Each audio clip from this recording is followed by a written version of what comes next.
Sobat Maestro, sesaat lagi kita akan bersama-sama mengikuti ibadah raya Minggu GBI Sukawarna. Selamat mendengarkan.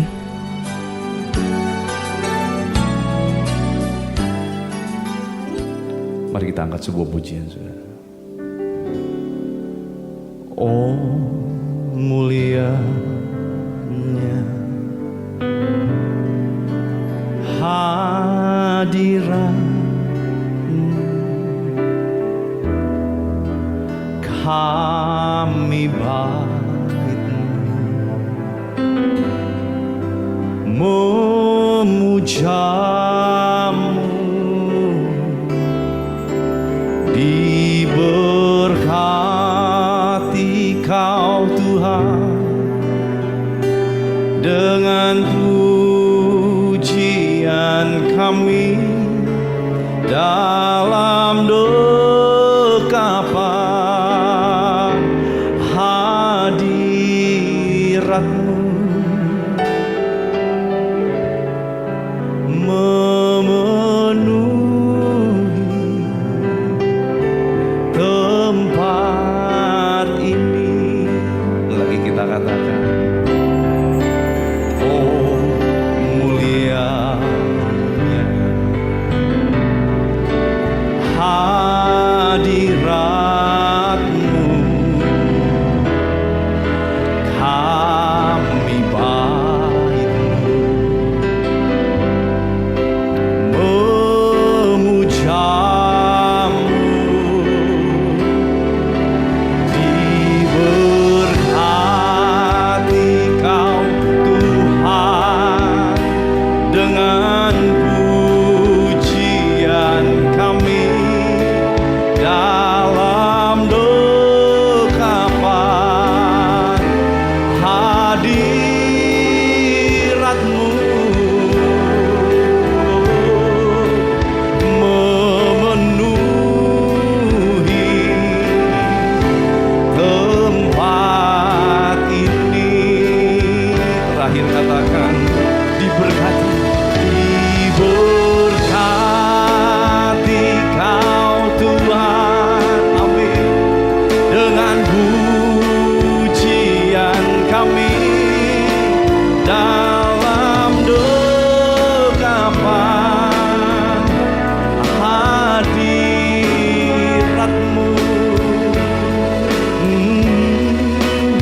memenuhi tempat ini,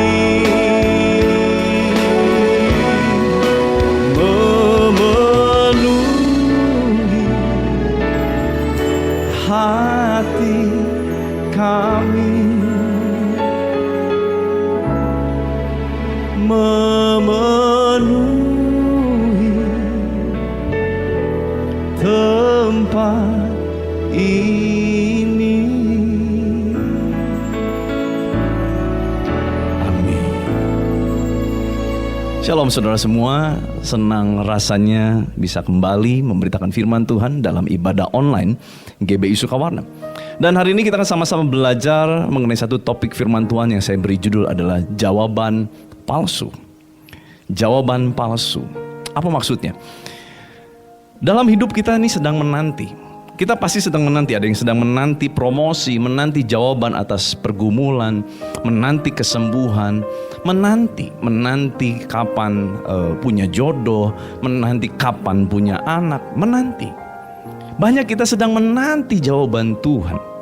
Tetapi hati-hati saudara, di mana saat Tuhan mau memberikan jawaban kepada kita, iblis pun bisa merekayasa sebuah jawaban yang dampaknya bisa menjadi dampak yang buruk di dalam kehidupan Anda dan saya.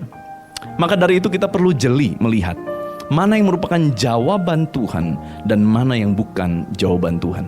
Nah, hari ini kita akan belajar dari satu kisah seorang bernama Bileam.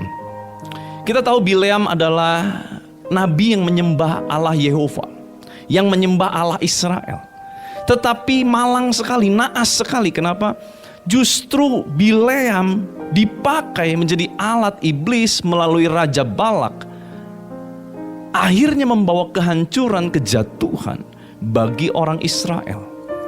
Bahkan digadang-gadang dalam kitab Wahyu, Bileam tercatat kembali 4 kali di kitab Perjanjian Baru. Dan salah satunya di kitab Wahyu berkata, karena dosa Bileam membawa bangsa Israel akhirnya jatuh di dalam dosa dan dosa penyembahan berhala.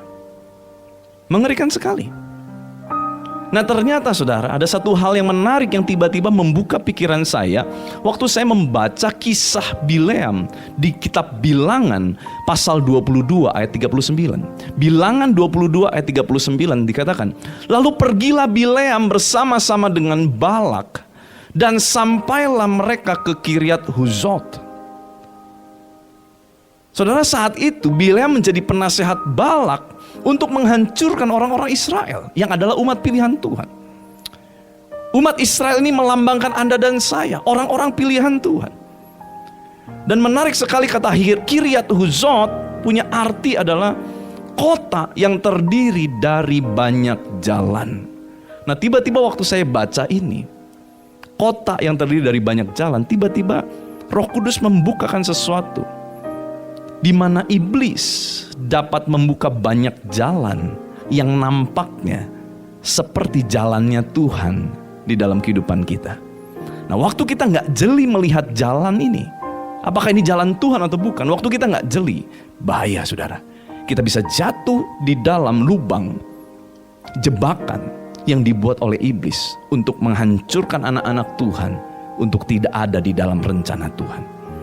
Nah saudara, maka dari itu, kalau kita belum yakin, ya, waktu kita menanti tiba-tiba muncul sebuah jawaban, kita rasanya kok ini jawabannya mirip banget seperti yang saya doakan, mirip banget seperti yang saya butuhkan. Hati-hati, belum tentu itu jawaban datang dari Tuhan. Maka dari itu kalau kita belum yakin, mintalah tanda kepada Tuhan. Seperti Gideon minta tanda kepada Tuhan, mintalah tanda yang supranatural.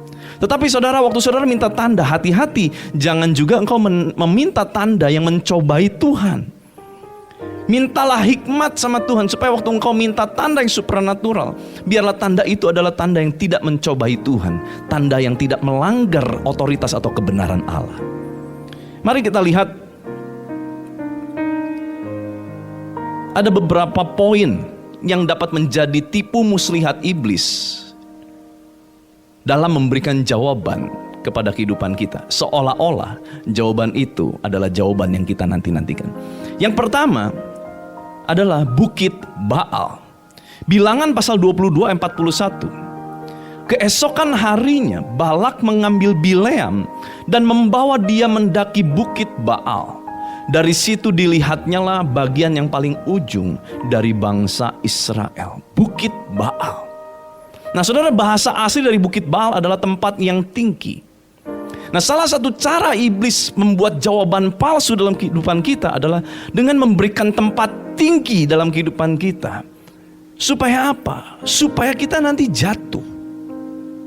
Banyak orang sedang menunggu dipromosikan, menunggu diangkat naik, dipulihkan dari ekonomi yang terpuruk, diangkat menjadi pemimpin, dipromosi lebih lagi. Tetapi hati-hati, tidak semua promosi, tidak semua pujian, tidak semua pengangkatan itu datang dari Tuhan. Promosi bisa menjadi salah satu cara iblis menjawab kita dan membawa kejatuhan. Karena yang paling mudah untuk menjatuhkan seseorang adalah bukan waktu diinjak, tetapi waktu diangkat naik ke atas. Sebab orang-orang waktu diangkat naik ke atas, biasanya mereka dalam keadaan lengah, dalam keadaan merasa oh semuanya baik. Saudara, salah satu kejatuhan yang terjadi dalam sebuah produk merek produsen handphone yang sangat terkenal pada zaman itu, ya, yang diawali dengan huruf N, saudara mungkin tahu begitu ya, adalah waktu mereka merasa bahwa produk mereka adalah produk yang terbaik dan tidak mungkin bisa dikalahkan oleh siapapun. Karena memang faktanya pada saat itu produk itu merajalela, menguasai hampir di seluruh pelosok. Orang yang menggunakan handphone pasti menggunakan merek itu begitu. Tetapi dalam sekejap mata saja, waktu semua ini diangkat naik dan tidak mawas diri, itu bisa menjadi salah satu cara iblis untuk menjatuhkan hidup Anda dan saya. Maka hati-hati saudara, kalau hari-hari ini engkau sedang dipuji-puji terus. Wah, engkau hebat, engkau luar biasa, engkau bagus, engkau ganteng, engkau seolah-olah engkau diangkat naik oleh rekanmu, oleh orang-orang yang membuat engkau memberi angin sepoi, angin segar begitu. Hati-hati saudara. Waktu engkau diangkat naik, promosi, pujian, bisa saja itu menjadi sarana iblis, jawaban palsu yang membuat engkau bisa jatuh di dalam dosa, jatuh di dalam rencana Tuhan. Hati-hati saudara. Sebab tidak semua promosi datang dari Tuhan. Saudara perlu jeli melihat ini. Saudara perlu hati-hati. Saya rindu ini menjadi nyanyian kita. Ku ingin mendengar suaramu, Tuhanku. Ku sadar diciptakan untuk rencanamu yang mulia. Ku serahkan hidupku padamu, Yesus Rajaku. Kan ku perhatikan kehendakmu padaku. Ku mau turut selalu dalam rencanamu Tuhan, sampai bumi penuh kemuliaan. Biarlah ini menjadi nyanyian kita saudara, mendengar suara Tuhan. Jangan sampai kita jatuh di dalam jawaban palsu. Yang kedua, waktu itu Bileam pergi ke satu tempat, di mana tempat itu juga menjadi sebuah poin buat kita. Yang kedua adalah puncak Pisga. Saya ulangi, puncak Pisga. Bilangan 23 ayat 14 berkata, lalu dibawanyalah dia ke padang pengintai, ke puncak gunung Pisga.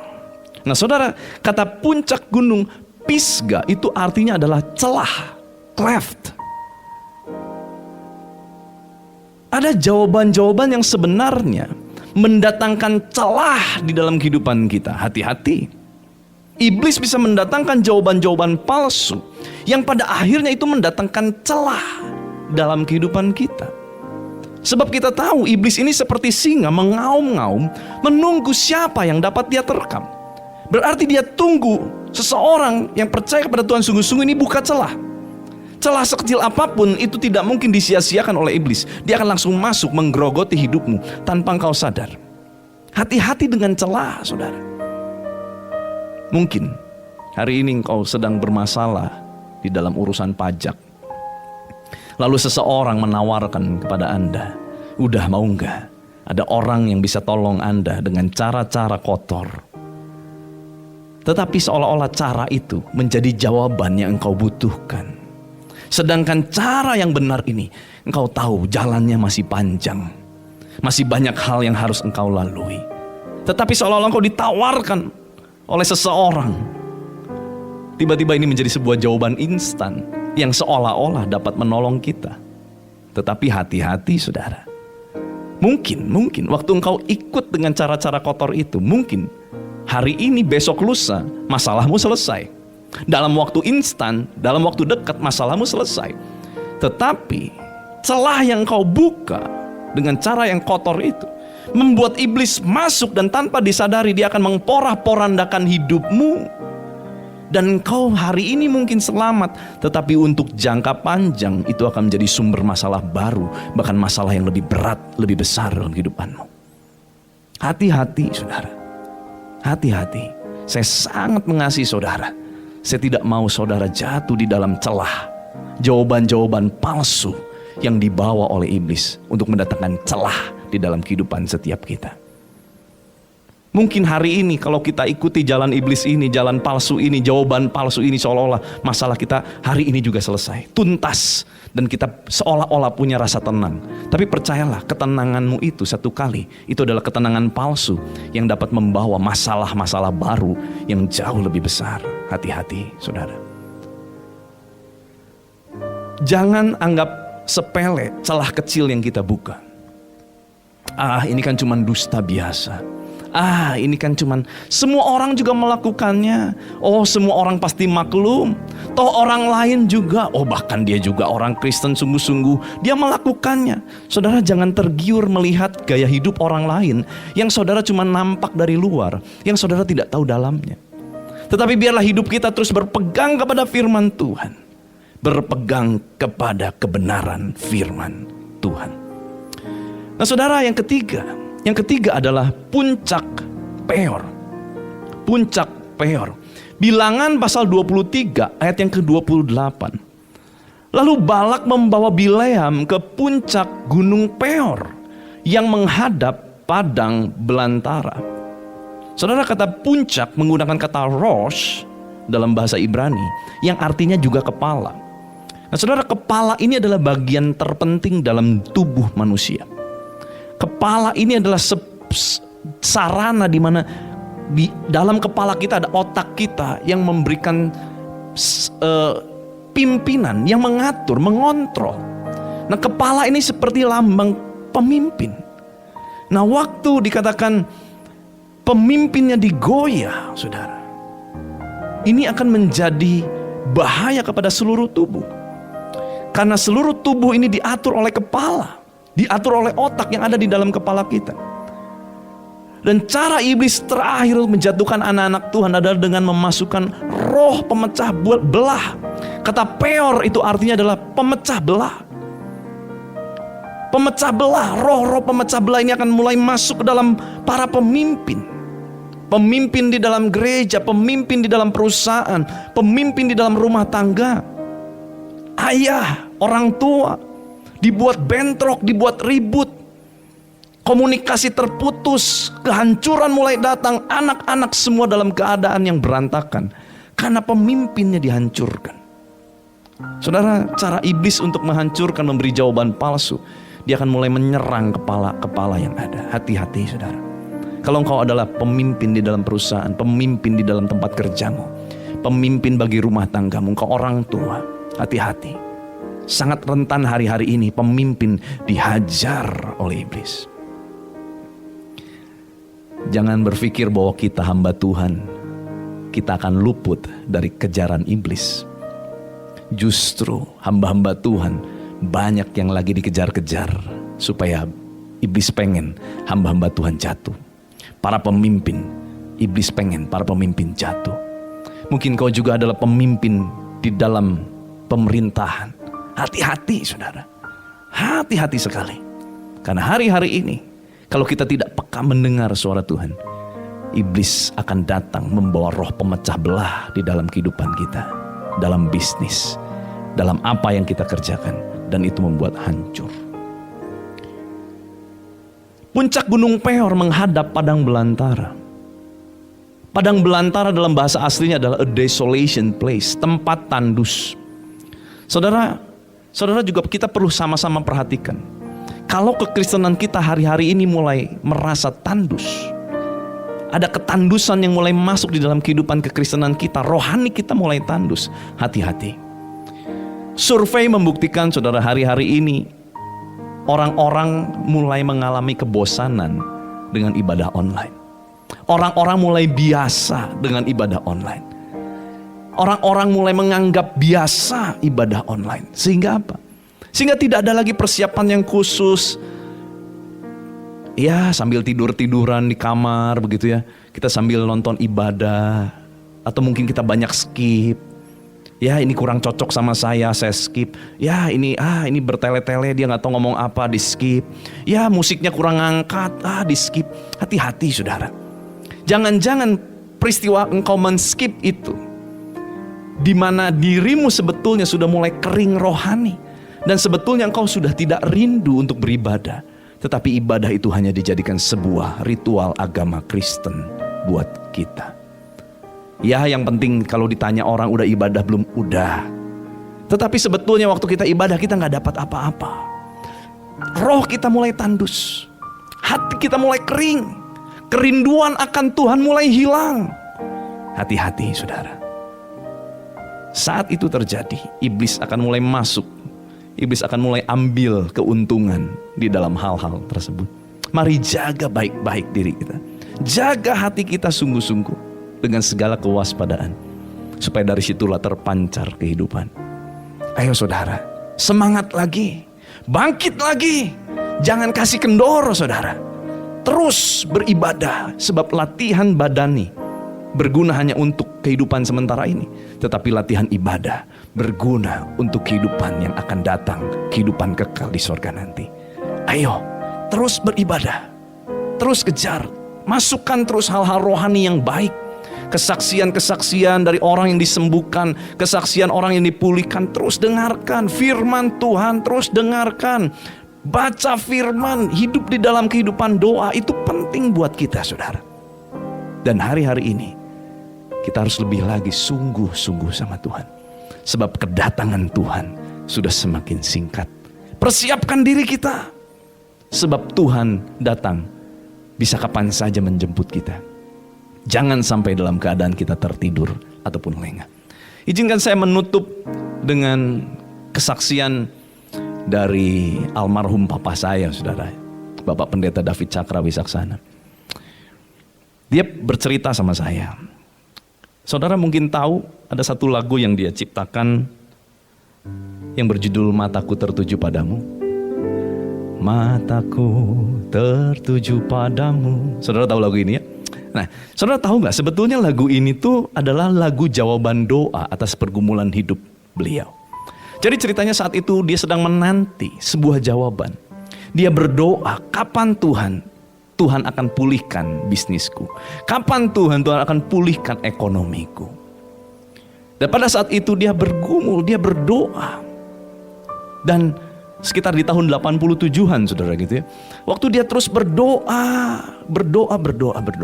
Tiba-tiba ada seorang rekan baiknya menawarkan satu bisnis, satu modal yang luar biasa besar pada zaman itu. Dan pada saat itu ditawarkan, itu seperti jawaban yang dia butuhkan. Sebab itu adalah doanya. Kapan saya bisnis kembali? Kapan saya memulai kembali karir bisnis saya yang sudah hancur itu? Kapan Tuhan? Kapan Tuhan pulihkan? Nah tiba-tiba ada sebuah jawaban yang persis seperti apa yang dia rindu-rindukan. Lalu dia berdoa sama Tuhan, Tuhan, kapan saya mulai bisnis ini? Dia nggak tanya, Tuhan apakah ini bisnis datang dari Tuhan atau enggak? Enggak. Dia langsung berpikir pada saat itu, wah ini jawaban Tuhan. Tetapi Tuhan nggak bicara apapun. Tetapi muncullah lagu ini saudara. Mataku tertuju padamu, segenap hidupku ku serahkan padamu.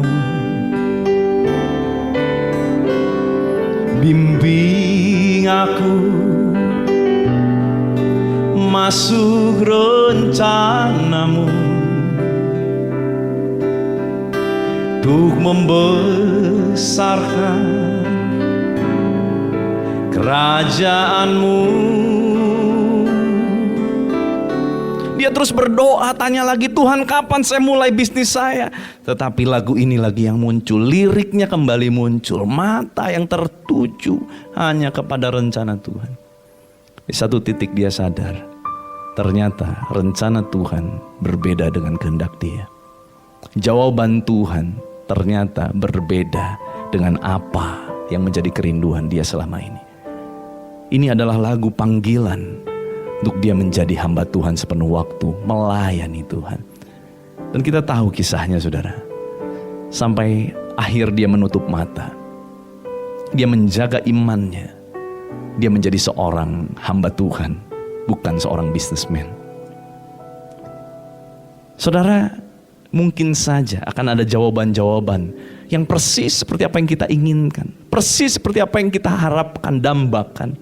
Tetapi mungkin jawaban itu bukanlah dari Tuhan, bukanlah kehendak Tuhan. Tetapi kita harus jeli melihat jalan Tuhan di atas jalan kita.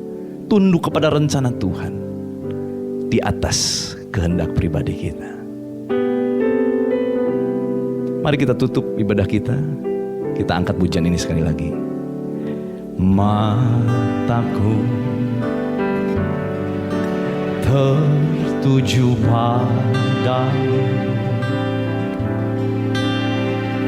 Segenap hidupku, dengan iman katakan, ku serahkan padamu. Bimbing aku masuk rencanamu, untuk membesarkan kerajaanmu.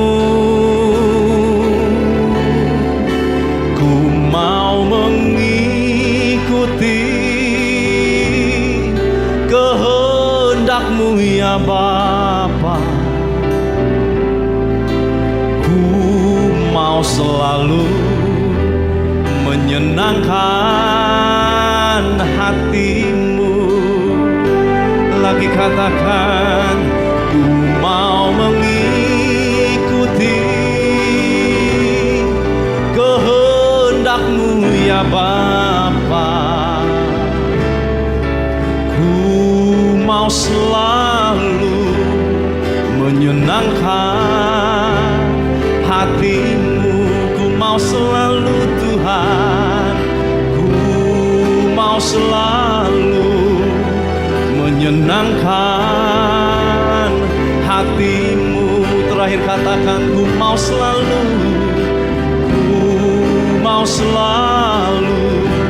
menyenangkan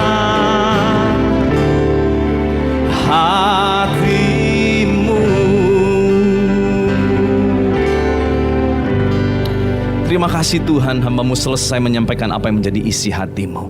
Tetapi Engkau yang terus memberikan pertumbuhan kepada setiap kami, meteraikan firman-Mu untuk setiap kami. Dan saat ini Tuhan, hamba-Mu berdoa untuk jemaat-Mu mungkin yang sedang sakit. Tuhan jamah sembuhkan saat ini, bilur darah Yesus menyembuhkan.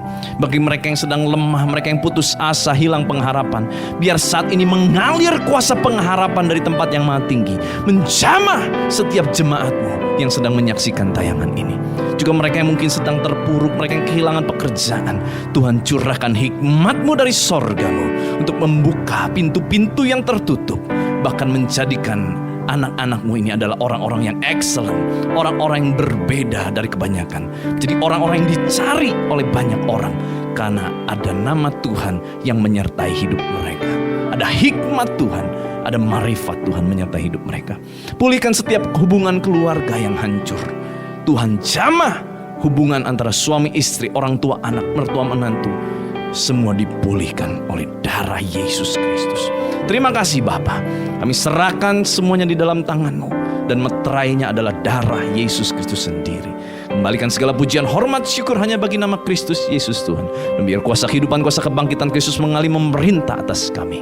Di dalam nama Tuhan Yesus Kristus. Haleluya. Sama-sama kita katakan amin.